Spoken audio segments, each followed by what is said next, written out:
y todos aquellos que se suman, ¿verdad?, a este Zoom. Damos gracias a Dios por su gran amor y misericordia. Bueno, esperamos que la palabra de hoy sea de estímulo, aliento y de bendición para todos. Bien, ya tienen en pantalla ahí nuestro título, el tema que vamos a compartir hoy y la porción donde lo vamos a basar. Aquí tenemos la paradoja del gozo cristiano en las pruebas. Vamos a leer el texto, el pasaje, solamente 3 versículos, que es lo que nos incumbe para esta noche. Dice allí de la siguiente manera, y ya también les comparto la pantalla. Dice, hermanos míos, tened por sumo gozo cuando os halléis en diversas pruebas, sabiendo que la prueba de vuestra fe produce paciencia. Mas tenga la paciencia su obra completa, para que seáis perfectos y cabales sin que os falte cosa alguna. Indudablemente que Santiago ni sus lectores conocían el evangelio de la prosperidad que hoy se predica en muchos lugares. Fíjense que él comienza su epístola hablando abruptamente de las pruebas, un tema que evidentemente, a mi juicio, no era extraño para estos hermanos. Ahora, nadie en el siglo I, mis hermanos, nadie, absolutamente nadie en el siglo I, tenía la idea de que hacerse cristiano significaba bañarse en oro o vivir en un palacio con sirvientes y nunca experimentar mala salud. O sea, yo no me imagino que nadie en el siglo I le cabía eso en la mente, que el hecho de convertirse en cristiano era una maravilla en el sentido, digamos, material. Santiago no está diciendo aquí, tened por sumo gozo cuando las cosas marchen bien, tengan buena salud y sus negocios estén prosperando. Eso no es lo que él dice. Él no sabía de ese evangelio, ese mal llamado evangelio. O sea, no lo reconocería como evangelio.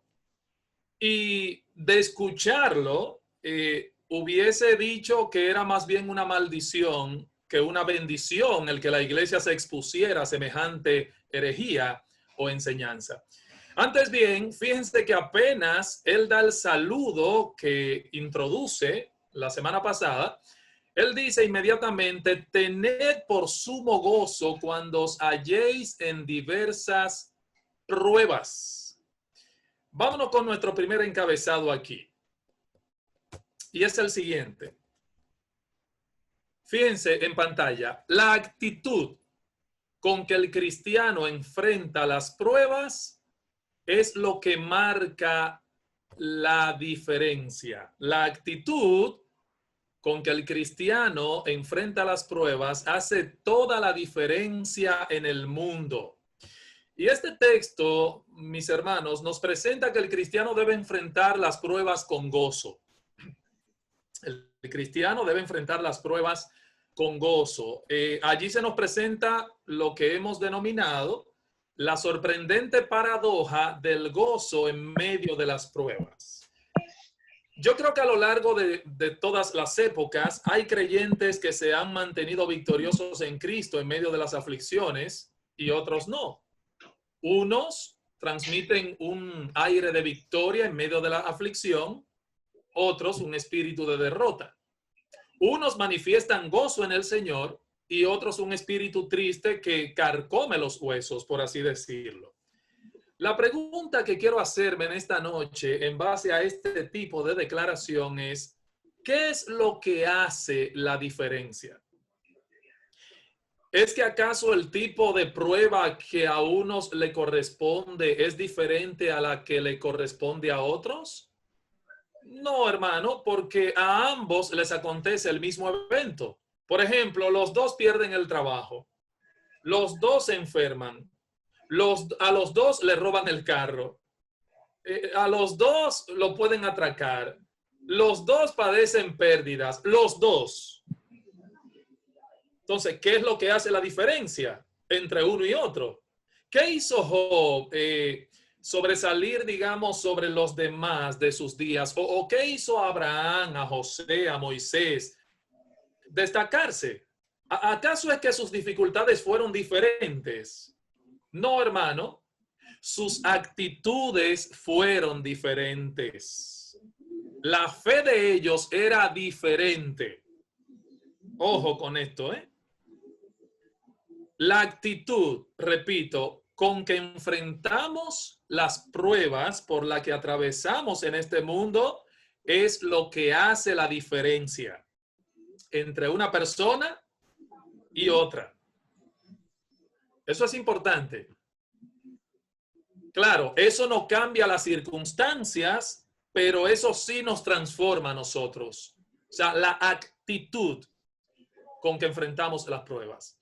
Y yo quisiera, antes de adentrarme a tratar los encabezados que vamos a considerar para el texto de hoy, que nos familiaricemos un poquito con el lenguaje de nuestro texto. O sea, vamos a familiarizarnos con algunos términos que aparecen aquí en el pasaje antes de comenzar a desempacar de forma exhaustiva el texto de hoy. Así que voy a pasar aquí a este punto. Noten lo que compartimos en pantalla. El propósito fundamental de Dios no es nuestro confort, sino nuestro carácter. El propósito fundamental de Dios no es nuestro confort, sino nuestro carácter. Yo quiero llamar la atención a varias de las ideas que encontramos aquí en el texto. En el texto original, la frase sumo gozo o todo gozo aparece al inicio del pasaje. O sea, se trata de algo que quiere llamar la atención. Es como que yo le diga, todo gozo, tened. Eso es lo que dice. Cuando os halléis en diversas pruebas. Todo gozo, tened. Cuando os halléis en diversas pruebas. O sea, quiere enfatizar el gozo, quiere enfatizar la actitud. Y esa palabra, hermano, es clave a lo largo de este estudio, la actitud. También llama la atención a que el versículo 2 contiene un imperativo, un mandato, porque el texto dice, tened por sumo gozo.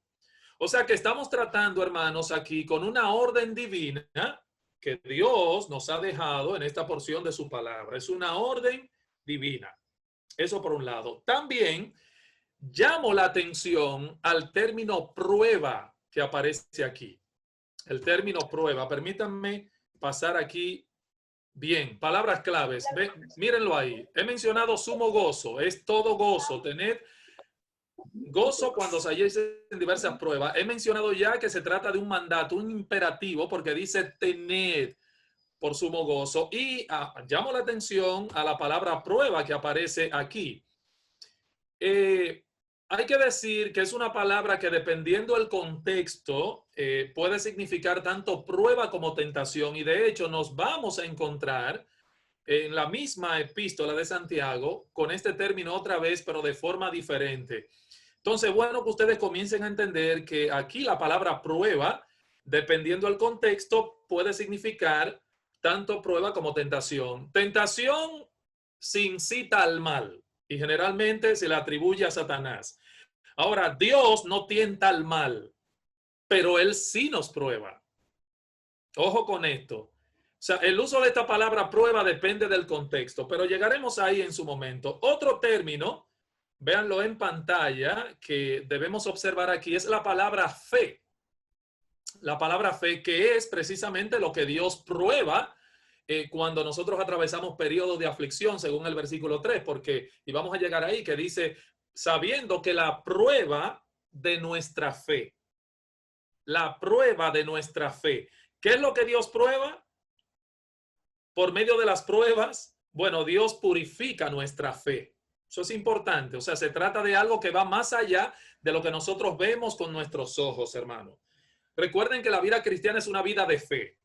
O sea, nuestro problema como personas no es un problema económico o un problema social. No, no, es un problema de fe. La vida cristiana es una vida de fe de principio a fin.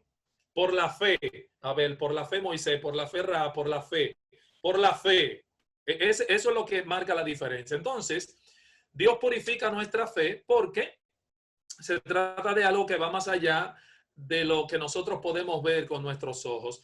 Lo más importante en ese proceso es lo que esa prueba produce. Y lo que produce no es salud, lo que produce no es dinero, lo que produce no es empleo, lo que produce no es bienestar. No se trata de eso. Lo que produce es carácter. Lo que produce es carácter.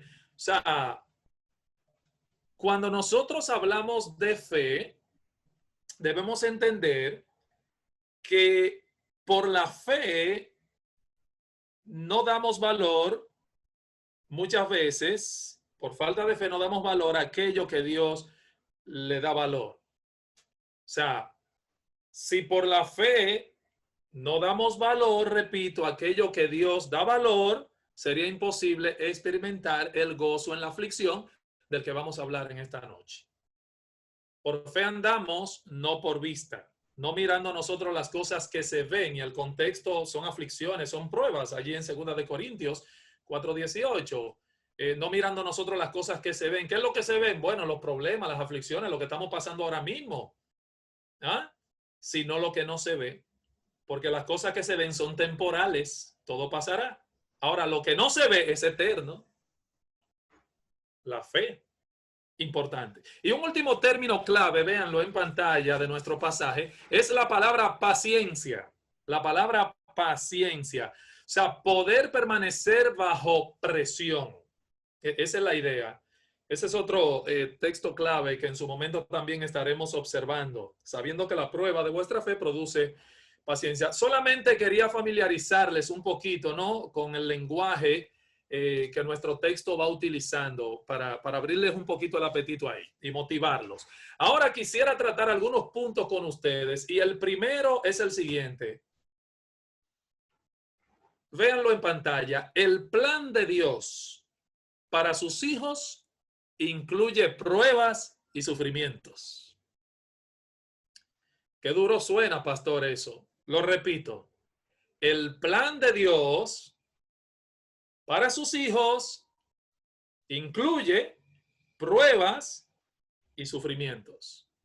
¿Qué dice el texto? Hermanos míos, versículo 2. Tened por sumo gozo cuando os halléis en diversas pruebas. Las adversidades que llegan a nuestras vidas no son casualidad ni mala suerte. Ustedes han oído personas, ¿verdad?, que dicen, fulano tiene una mala suerte. Ay, yo sí tengo mala suerte. El mundo suele usar ese tipo de lenguaje. No vienen ni por casualidad, ni por mala suerte. Dios no está mirando para otro lado cuando tú pasas por una aflicción. Algunos tienen la idea de que Dios y las pruebas son como el agua y el aceite, que no se pueden mezclar. Hay un tipo de creyentes que tiene esa idea como que no se pueden mezclar. O sea, asociar a Dios con prueba, eso como que no me cabe. Ahora, la realidad es, mis hermanos, que la Biblia no presenta tal cosa. Más bien nos habla de las pruebas y de Dios. Dios y las pruebas. La Biblia mezcla las dos cosas. De principio a fin, yo veo en la Biblia que la intervención de Dios en la vida de los hombres incluye aflicciones y calamidades por las cuales Dios mismo va llevando a cabo sus propósitos eternos sin que nosotros entendamos ni un ápice, que de hecho no estamos llamando a entender qué es lo que Dios está haciendo, lo que Dios quiere lograr con mi carácter a través de esa prueba, pero Dios lleva a cabo sus propósitos eternos a través de esas cosas que hoy o ahora no entendemos. Por eso es que Santiago no dice, oigan hermanos, lo que Santiago no está diciendo, tened por sumo gozo si os halláis en diversas pruebas. Eso no es lo que dice. Ahí dice, cuando os halléis en diversas pruebas, o sea, de que vendrán, vendrán. No dice si os halláis, sino cuando os halléis. O sea, habla de que vendrán. Entonces, por ejemplo, Santiago nos dice aquí, cuando ustedes se hallen en diversas pruebas o si ustedes se hallan en determinadas situaciones, no hay probabilidad. En el mundo tendréis aflicción, eso es seguro. Cuando ustedes se hallen, dice Santiago, esa es la actitud que deben tener. O sea, eso es lo que Santiago está diciendo aquí. Las pruebas vendrán. Yo creo que la vida libre de problemas, la vida libre de inconvenientes por el hecho de ser cristianos, hermano, es una utopía. Una utopía, eutopos, un lugar, algo que no existe. Todo creyente enfrenta y enfrentará problemas y dificultades con mayor o menor intensidad, pero todos atravesamos por el valle de la aflicción. Unos más que otros, otros menos que otros, pero todos vamos a atravesar por el valle de la aflicción. Entonces, es imposible evadirlo porque nosotros no podemos controlar las circunstancias que nos rodean, así que las pruebas vendrán. La pregunta es, ¿qué haremos ante esa realidad? Esa es la pregunta más importante aquí. No si nos hallaremos en diversas pruebas, sino que cuando nos hallemos, ¿qué vamos a hacer cuando nos encontremos en medio de ellas? Esa es la pregunta más importante. Dice en 1 de Pedro 1, 6 al 8, dice, en lo cual vosotros os alegráis, aunque ahora por un poco de tiempo, si es necesario, tengáis que ser afligidos en diversas pruebas. Y la palabra aquí en griego es diversos colores de prueba, un arco iris de prueba. Hay pruebas de diversos colores, pero no se preocupen porque para cada color de prueba hay un color de la gracia de Dios también. Para que sometida a prueba vuestra fe, dice Pedro, mucho más preciosa que el oro, fíjense, para que sometida a prueba vuestra fe, mucho más preciosa que el oro, el cual aunque perecedero se prueba con fuego, se hallada en alabanza, gloria y honra, cuando sea manifestado Jesucristo, a quien amáis sin haberle visto, en quien creyendo, aunque ahora no lo veáis, os alegráis con gozo inefable y glorioso. Entonces, noten que ese texto que les acabo de leer en Pedro, él subraya aquí, si es necesario, y es necesario, tengáis que ser afligidos en diversas pruebas.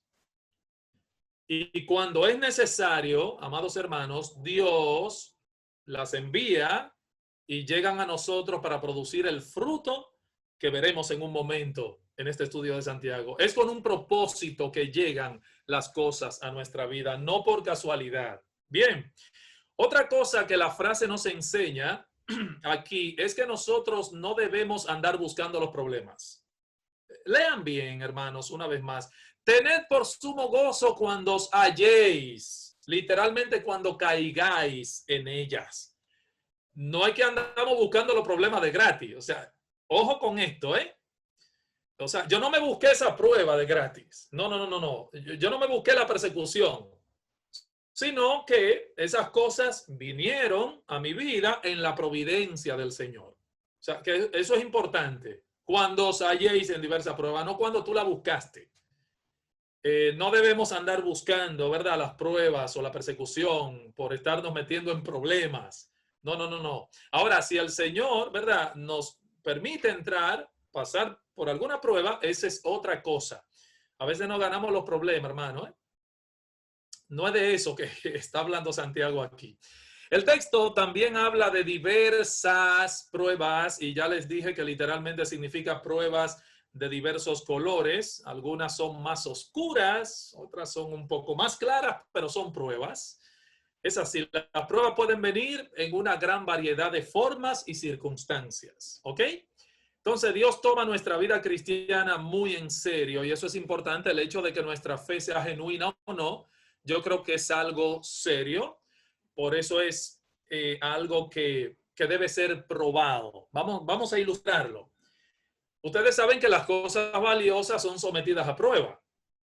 El oro hay que probarlo para determinar que es un metal preciado, ¿no? Por ejemplo, cuando hay personas que están buscando antigüedades y están buscando específicamente comprar bronce, hay gente que anda con un imán para ver si se pega o no, y eso es lo que va a determinar si se trata de bronce o de otro metal malo. A las papeletas, por ejemplo, ¿qué le hacen? Bueno, le ponen un trasluz o le trazan quizá una especie de lápiz especial para determinar que sea genuina la papeleta. Muchos electrodomésticos también, accesorios de ropa que llegan diciendo que pasaron por varias pruebas. Prueba número 1, prueba número 2, prueba número 3. Y qué bueno es cuando uno compra ese objeto y sabe que fue probado, que lo chequearon bien, que fue debidamente observado, que funciona bien, porque fue probado primero. Entonces, las cosas valiosas son puestas a prueba. Hermanos, nuestra fe es probada. Nuestra fe es probada porque vale mucho. ¿Cuánto vale tu fe? Bueno, vale tanto. Tanto vale tu fe, mi hermano, que Dios la va a someter a prueba. ¿Con qué tipo de prueba? No lo sabemos, pero Dios va a someter nuestra fe a prueba. ¿La ha sometido a prueba? Claro que sí. Y la seguirá sometiendo a prueba. La ha sometido y la someterá a prueba. Y la somete a prueba. Así que nuestro primer punto es que las pruebas son parte del plan de Dios. Ese es nuestro primer punto, ¿eh? Las pruebas son parte del plan de Dios. Claro, ese no es, voy a acotar esta nota aquí, ese no es el centro del pasaje. El centro del pasaje es mi segundo punto. Vean en pantalla. Ahí está el centro de este negocio. Fíjense, la actitud que Dios espera de sus hijos en esas pruebas es de gozo. La actitud que Dios espera de sus hijos en esas pruebas es de gozo. Vamos a leer versículo 2 otra vez, hermanos míos. Tened por sumo gozo cuando os halléis en diversas pruebas. Esto es lo que alguien ha catalogado como el llamado irracional. Así le ha llamado a alguien a este asunto. El llamado irracional. Hermano, humanamente esto parece irracional. Yo no sé si ustedes lo ven así como yo. Pero, ¿qué tiene que ver la aflicción con que yo me goce? O sea, hermanos míos, tened por sumo gozo cuando os halléis en diversas pruebas. Eso parece como antinatural. Parece como una contradicción.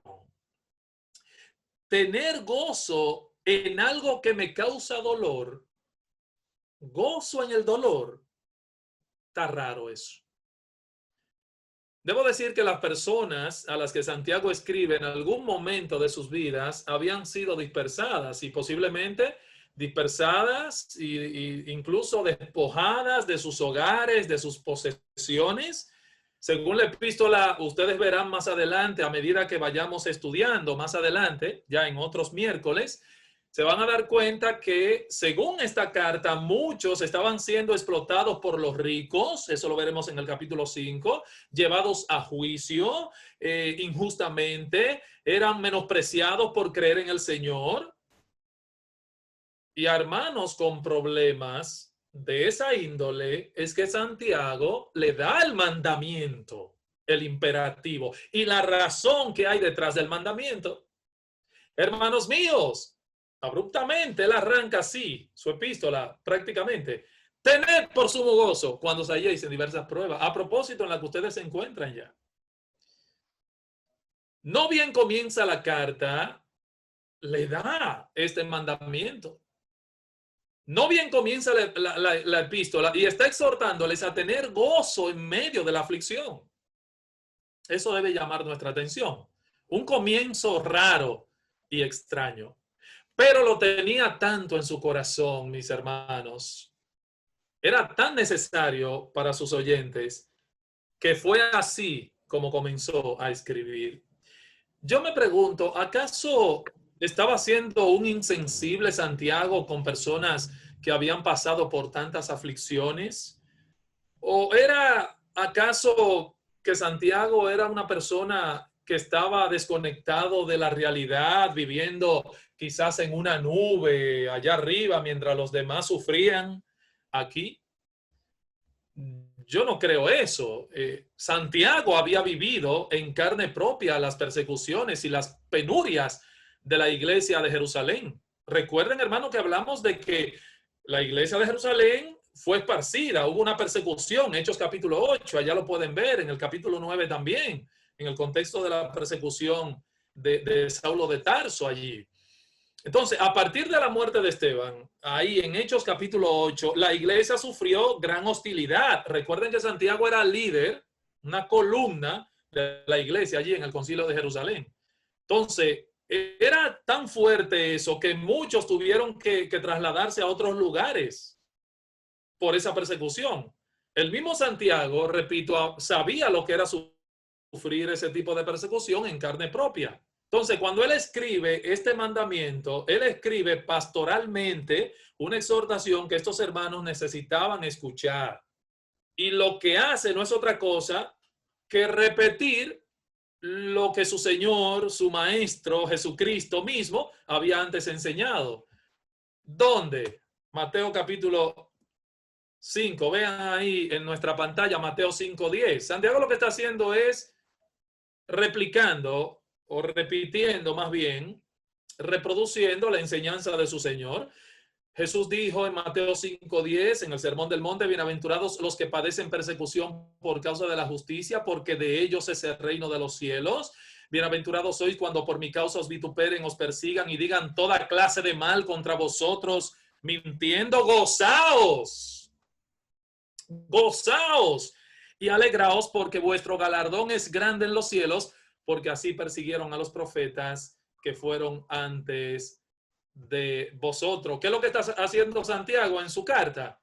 Imitando a su Señor, imitando a su Señor. Vamos a ver aquí en pantalla este otro pasaje de 1 de Pedro 4:12 al 16 que dice: amados, no os sorprendáis del fuego de prueba que os ha sobrevenido, como si alguna cosa extraña os aconteciese, sino gozaos, gozaos, por cuanto sois participantes de los padecimientos de Cristo, para que también en la revelación de su gloria os gocéis con gran alegría. Si sois vituperados por el nombre de Cristo, sois dichosos, bienaventurados, felices, porque el glorioso Espíritu de Dios reposa sobre vosotros. Ciertamente de parte de ellos él es blasfemado, mas por vosotros es glorificado. Así que ninguno de vosotros padezca como, fíjense, que no hay que andar buscando los problemas. No somos gente que busca problemas. Ninguno de vosotros padezca como homicida, o ladrón, o malhechor, o por entremeterse en lo ajeno. Ahora, aclara, si alguno padece como cristiano, tranquilo, no se avergüence, sino glorifique a Dios por ello. Entonces, conscientemente debemos cultivar, ese es el punto, una actitud positiva hacia las pruebas, una actitud diferente a lo natural, diferente a lo natural. ¿Cuál es la tendencia natural? Bueno, la tendencia natural nuestra es dejarnos arrastrar de alguna manera de nuestras emociones, dejamos que nuestras emociones nos controlen y entonces decaemos, nos deprimimos. Pero mis hermanos, Dios nos dice aquí que es un asunto de actitud. Tened por sumo gozo cuando os halléis en diversas pruebas. Actitud. Por otro lado, también Santiago nos dice algo importante de donde debemos desprender que, y él hace el señalamiento aquí, él no está hablando de una alegría superficial. Voy a cambiar aquí la pantalla para que ustedes vean. Santiago no está hablando aquí de una alegría superficial. No. No nos alegramos por el sufrimiento, sino que nos gozamos en medio o a pesar del sufrimiento. Ese es el punto. Si el mandamiento nos hablara, por ejemplo, de un gozo por el sufrimiento mismo, entonces no tendríamos, sí tendríamos razón, para considerar esto una exhortación irracional, pero ese no es el caso. No puede ser irracional. ¿Por qué? Porque no nos está hablando aquí de un gozo por el sufrimiento mismo, porque entonces seríamos masoquistas y los cristianos no somos masoquistas, que gozamos el dolor. No. Dice el autor de los Hebreos, es verdad que ninguna disciplina al presente parece ser causa de gozo, sino de tristeza, pero después da fruto apacible de justicia a los que en ella han sido ejercitados. Ninguna disciplina al presente parece ser causa de gozo, sino de tristeza. Vamos a ser realistas. El dolor duele, hermanos. El dolor duele. Y se sufre. Y es verdad que estoy pasando un crisol, un valle de lágrimas, pero gloria al Señor. Actitud. Nos gozamos entonces ¿en qué? En la perspectiva de que tarde o temprano las pruebas producen fruto. Y eso es importante. Las pruebas producen fruto. Vamos a seguir viéndolo. Y creo que no debemos ignorar lo más obvio de nuestro pasaje, ¿verdad? Y es que esto es un mandamiento. Tened por sumo gozo. No tenemos excusas. El punto es que debemos asumir una actitud piadosa en medio de las pruebas. Y ese es el asunto, hermano. ¿Cómo enfrentar de manera piadosa las pruebas que vendrán a nuestra vida? El verbo que aparece aquí en el texto griego es mucho más que simplemente tener. Cuando él dice tened por sumo gozo, es mucho más que simplemente tener. O sea, aquí nosotros tenemos una consideración deliberada y cuidadosa. Lo que está diciendo Santiago es esto, para que me entiendan mejor. Considera, piensa, toma como puro gozo, como razón para todo gozo, cuando os halléis en diversas pruebas. Esa es la idea parafraseada. O sea, considera, piensa, toma como puro gozo, como razón de todo gozo, cuando te halles en diversas pruebas. Nosotros tenemos que asumir una actitud. Esa es la idea del verbo aquí, asumir una actitud. Cuando nos hallemos en diversas pruebas, debemos asumir una actitud de gozo. Si me llevo de lo que siento, no tendré gozo. Pero aquí hay un imperativo, hay una orden aquí.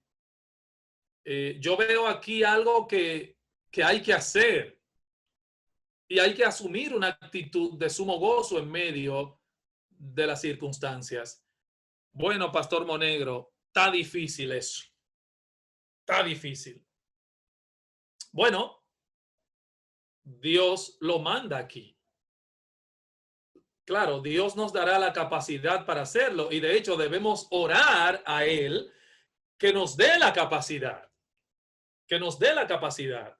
Pero además de esto, Dios nos da ejemplos de carne y hueso, mis hermanos, para que nosotros veamos que sí es posible tener gozo en medio de las pruebas. Voy a pasar aquí, cambio de pantalla y chequen algunos ejemplos de carne y hueso para que no pensemos, pero bueno, aquí está hablando de algo que es un poco abstracto. No, ejemplos en la Biblia de hombres que se gozaron a pesar de las pruebas. Aquí tenemos el primer ejemplo, que es el de Pedro y Juan en Hechos 5:41. ¿Ustedes recuerdan cuando a Pedro y a Juan les prohibieron hablar en el nombre de Cristo? No hablen en nombre de Jesús. Ellos lo hicieron porque es necesario obedecer a Dios antes que a los hombres. ¿Y qué pasó? Lo azotaron, mi hermano.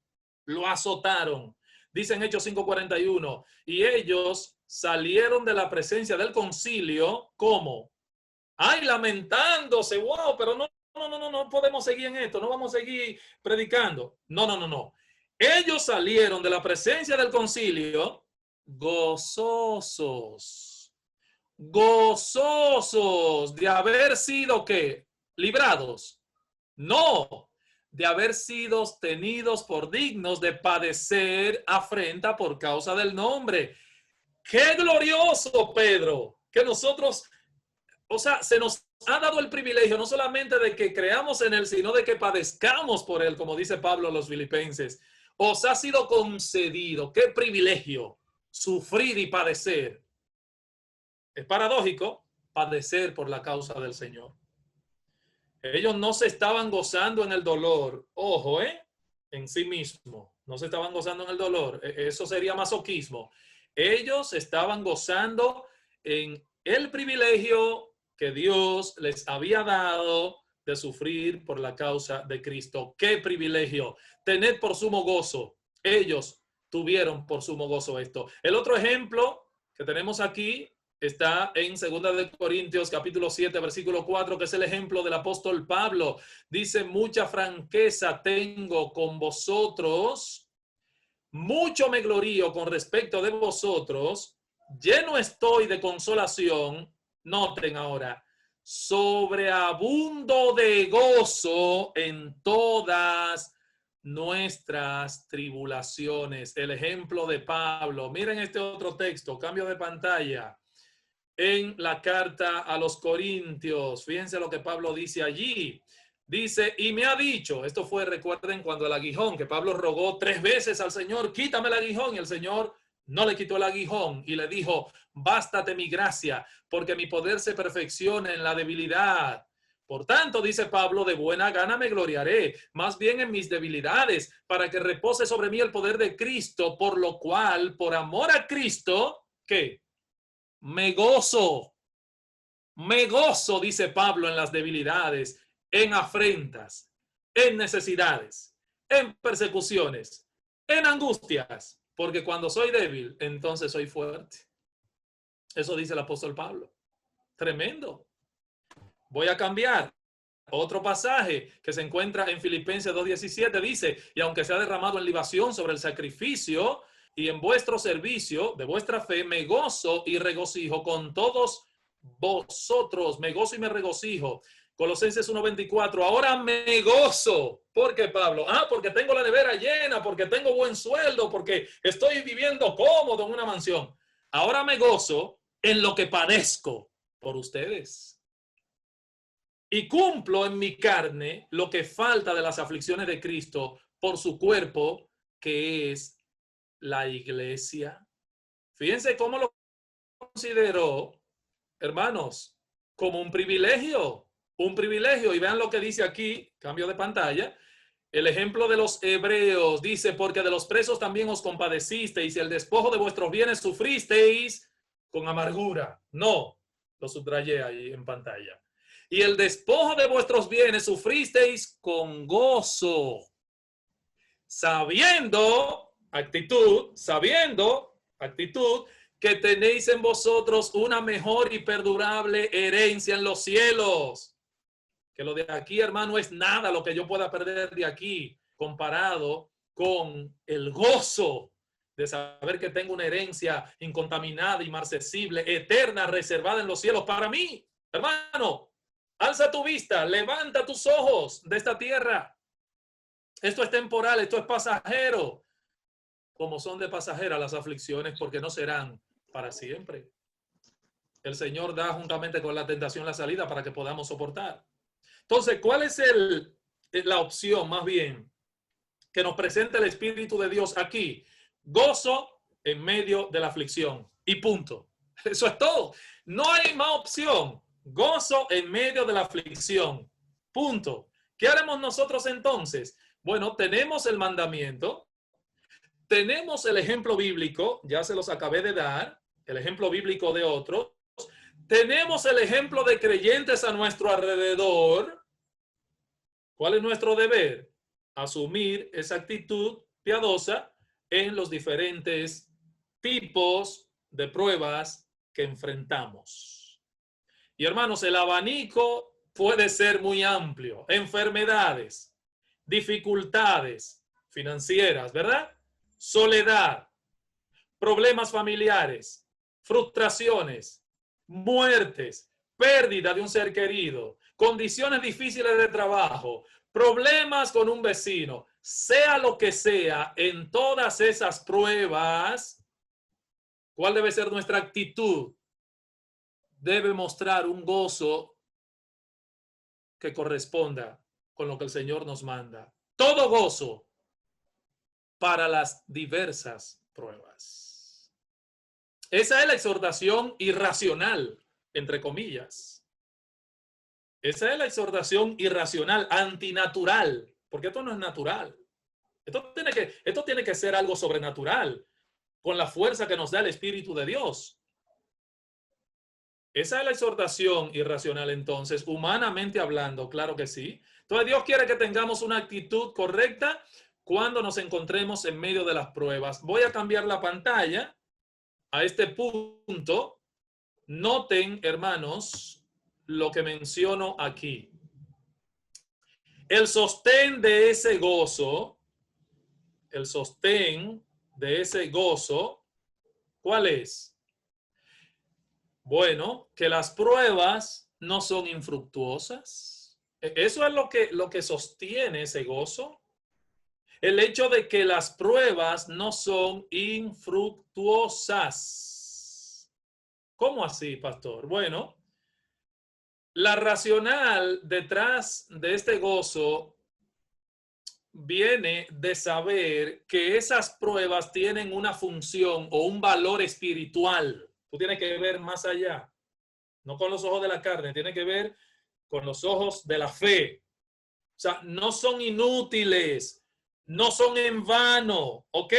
Repito, la racional detrás de este gozo viene del hecho de saber que esas pruebas tienen una función, tienen un valor espiritual. O sea, debemos ver las pruebas como ocasiones, como oportunidades de gozo por el potencial que tienen. Esas pruebas, esa misma prueba, tienen el potencial de hacernos bien. O sea, nuestra reacción instintiva a esas pruebas no es positiva muchas veces.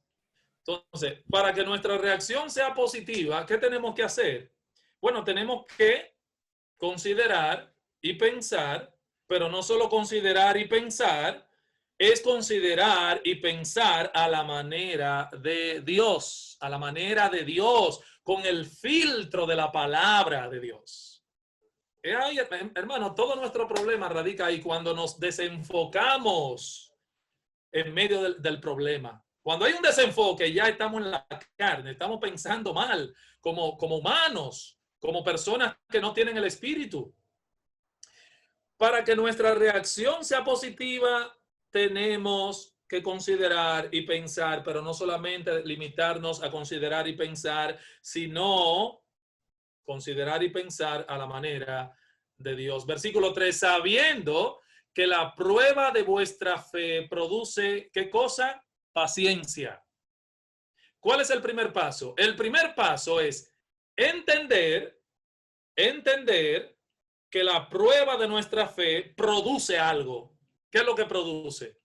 Paciencia. Hay un conocimiento vital para poder experimentar el gozo en medio de las pruebas. Es necesario algo. ¿Qué es necesario? Es necesario comprender que estas no vienen por casualidad, pero también es necesario saber la forma en que esas pruebas operan en nuestro carácter. Ese es el punto.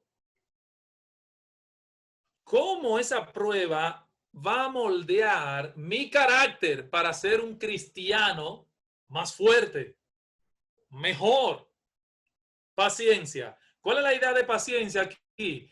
La idea de paciencia aquí es la de alguien con resistencia. No estoy hablando de resignación, esa es otra cosa. Alguien con resistencia, aguante, fortaleza, perseverancia. Todo eso lo produce la prueba. Todo eso lo produce la prueba. Y voy aquí a citar lo que dice Kistemaker. Él dice, aquí no se trata o no se está hablando de resignación. ¿Y qué voy a hacer? ¿Y ahora? ¿Y ahora? ¿Qué voy a hacer? Una gritadera. No es una mera actitud, dice Kistemaker, no es una mera actitud pasiva. La resignación implica una actitud de derrota. La paciencia es una actitud de triunfo. Son cosas diferentes. Por ejemplo, el boxeador con mayor resistencia, ¿cuál es el boxeador con mayor resistencia? O aquel que ha peleado con muchos, ¿verdad? Y se ha mantenido de pie y se hace cada vez más fuerte y más sagaz para pelear. Ese es el boxeador con mayor resistencia. O sea, es una cualidad que no surge, hermano, de la noche a la mañana tampoco esto, sino que se desarrolla en el tiempo. Con la prueba, la fe sale fortalecida para seguir echando hacia adelante. Hebreos 12, versículo 10 y 11 dice, y aquellos, hablando de nuestros padres que nos daban pela, aquellos ciertamente por pocos días nos disciplinaban, como a ellos les parecía, pero hablando de Dios, para lo que nos es provechoso, para que participemos de su santidad. Y dice, es verdad que ninguna disciplina al presente parece ser causa de gozo, sino de tristeza, pero los peros buenos de la Biblia, pero después da fruto apacible de justicia a los que en ella han sido ejercitados. Ejercitados. Hermano, las pruebas son el gimnasio de Dios para nosotros los creyentes. Da fruto. Entonces, déjeme ilustrarlo mejor con una mariposita. Si usted agarra y libera a una mariposa de su crisálida, esa mariposa no va a tener fuerzas para volar. No la va a tener. Tiene que pasar por la lucha de liberarse a sí misma del capullo. Porque eso es lo que la va a ayudar. Si usted agarra y se pone a ayudarla y le rompe el capullito antes de tiempo, la condena a arrastrarse toda la vida. No va a poder volar porque precisamente ese esfuerzo que hace la mariposita, ¿verdad? Ahí en la crisálida, entonces es lo que la va a ayudar a fortalecerse y a poder volar. Hermano, apliquemos el mismo principio a nuestra vida cristiana, a nuestra vida espiritual.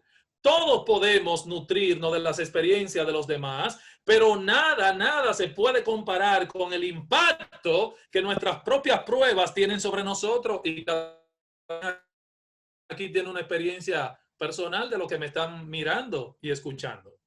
Ahora, es necesario que confiemos en Dios, porque Él es nuestra fortaleza en medio de esas dificultades, porque no es en nuestra propia fuerza que vamos a hacerlo. Podemos y debemos esperar en Él y decirle, Señor, tú sabes lo que está haciendo. Por ejemplo, oigan lo que dice la Biblia. Job dijo en Job 13:15, aunque Él me matare, en Él esperaré. Job 13:15. Capten la idea de un hombre que veía a los gusanos caminar por su piel, que se rascaba con un tiesto, que perdió a sus hijos, que perdió a su mujer, que perdió a sus amigos, que estaba siendo acusado, que cayó en malaria. O sea, ninguno de nosotros ha pasado por la prueba de Job. Y ese hombre dijo, aunque él me matare, yo en él esperaré. Mira, hermano, hay que tener a Dios metido en los poros para poder decir una cosa así. Y entender y saber. Y en ese proceso, nuestra fe se va fortaleciendo, como se fortaleció en Job. Así que eso es lo que nosotros debemos aprender, que la prueba de nuestra fe produce paciencia. Y aterrizando, voy a pasar la otra diapositiva.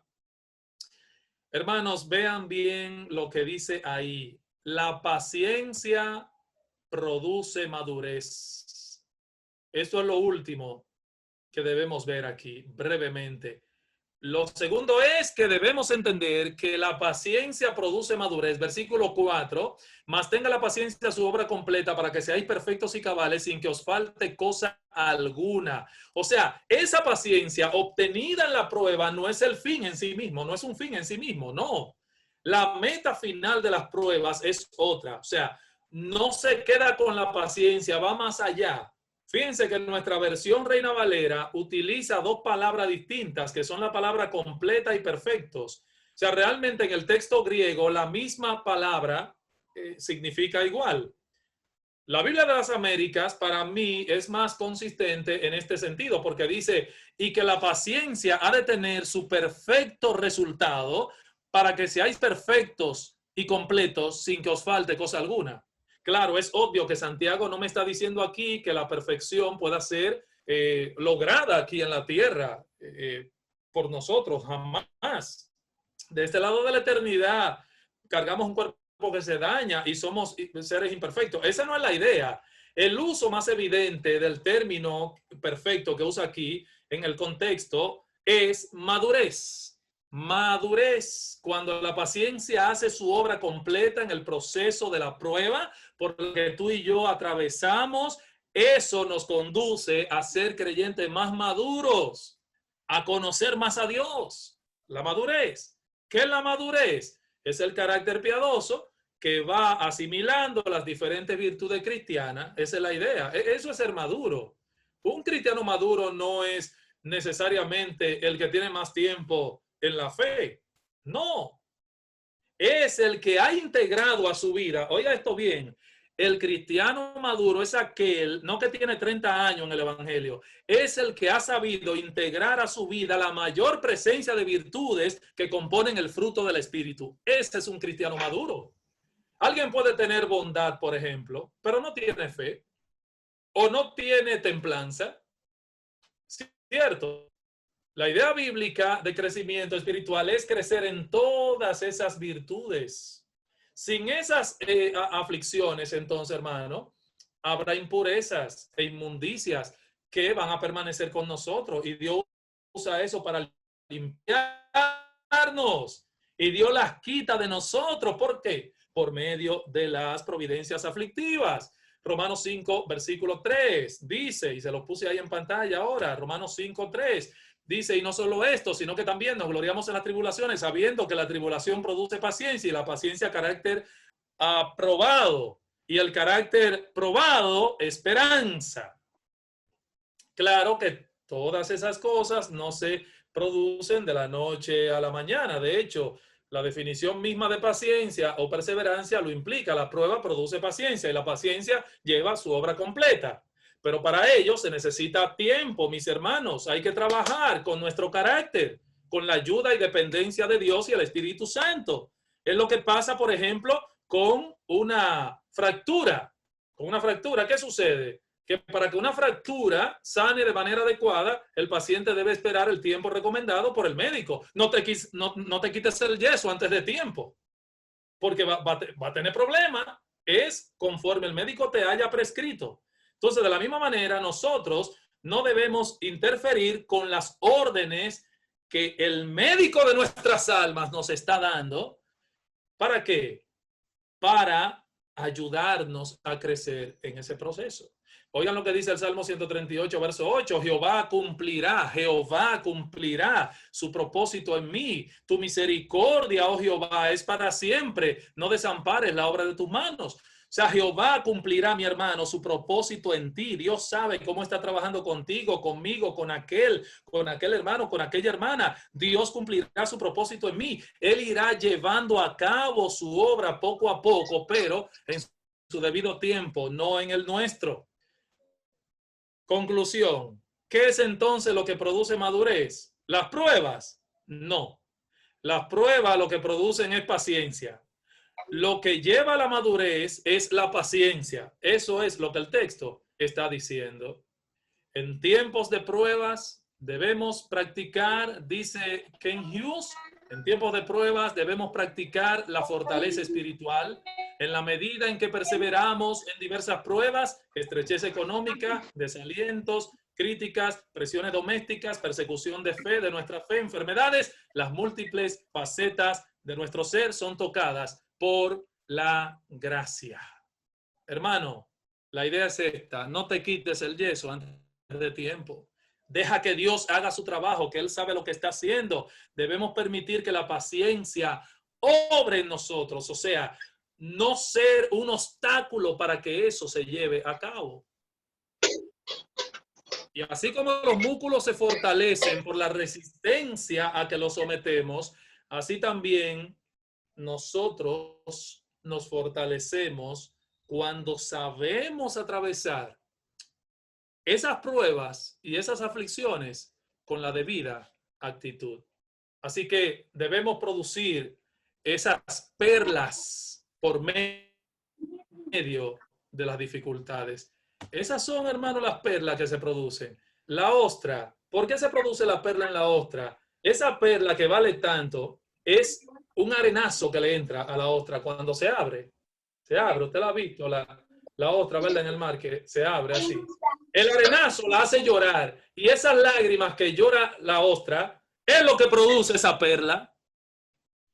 Debemos producir perlas a través de nuestra aflicción. Y le respondió José, no temáis, ¿acaso estoy yo en lugar de Dios? Vosotros pensasteis mal contra mí, pero Dios lo encaminó todo a bien para hacer lo que vemos hoy, para mantener en vida a mucho pueblo. José nunca se imaginó eso. Nunca se imaginó eso, hermanos. ¿Cómo vamos a pasar esas aflicciones? Necesitamos sabiduría. Y ese será el próximo tema que veremos, Dios mediante, en nuestro próximo estudio. Y si alguno de vosotros tiene falta de sabiduría, pídala a Dios. Santiago 1:5.